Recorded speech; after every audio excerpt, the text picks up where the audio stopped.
Inilah 5 kota termacet di Indonesia. Dan nomor 1 bahkan masuk ke dalam daftar kota termacet di dunia.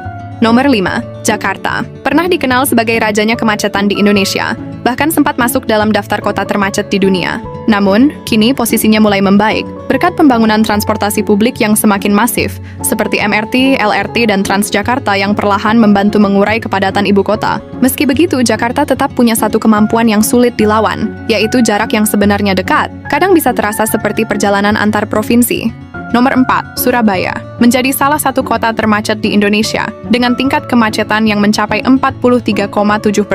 Menurut TomTom Traffic Index, Surabaya bahkan menempati peringkat ke-8 sebagai kota termacet di Asia Tenggara. Kemacetan di Surabaya kerap dipicu oleh kendaraan mogok, antrean truk, hingga padatnya arus lalu lintas saat jam sibuk. Bahkan, tak jarang lampu hijau terasa hanya sekedar formalitas, karena kendaraan tetap belum bisa bergerak dengan leluasa. Nomor 3, Palembang. Masuk dalam jajaran 5 besar kota termacet di Indonesia dengan tingkat kemacetan mencapai 52,7%. Untuk menempuh jarak sekitar 10 km, pengendara bisa menghabiskan waktu hingga 28 menit di jalan. Padahal, ketika lalu lintas sedang lancar, perjalanan sejauh itu terasa begitu singkat, seolah waktu berlalu tanpa sempat disadari. Nomor 2, Medan. Menjadi salah satu kota termacet di Indonesia, dengan tingkat kemacetan mencapai 54,2%. Kepadatan lalu lintas di kota ini sangat identik dengan jalur penghubung antar daerah, termasuk rute wisata menuju Brastagi, yang kerap dipadati kendaraan. Menurut TomTom Traffic Index, Medan bahkan masuk ke dalam 20 besar kota termacet di dunia.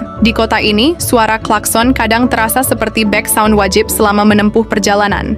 Nomor 1, Bandung. Kota ini dinobatkan sebagai kota termacet di Indonesia dengan tingkat kemacetan mencapai 64%. Bahkan, menurut TomTom Traffic Index, Bandung menempati peringkat ke-16 sebagai kota termacet di dunia. Untuk menempuh jarak sekitar 10 km saat jam sibuk, pengendara bisa menghabiskan waktu hingga 32 menit di jalan. Kecepatan rata-ratanya pun hanya sekitar 16 km per jam, hampir setara orang santai naik sepeda. Bedanya, yang satu olahraga sambil menikmati udara, sementara yang satu lagi duduk di kendaraan sambil menahan sabar dan menunggu kepastian lampu hijau yang tak kunjung menyala.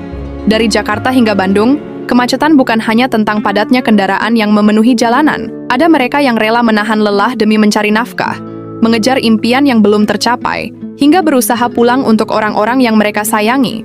Karena pada akhirnya, perjalanan di tengah kemacetan bukan sekedar rutinitas harian, melainkan bagian dari perjuangan hidup, membawa tujuan, harapan, doa, dan cerita yang terus diperjuangkan setiap hari demi masa depan yang lebih baik. Setuju nggak guys?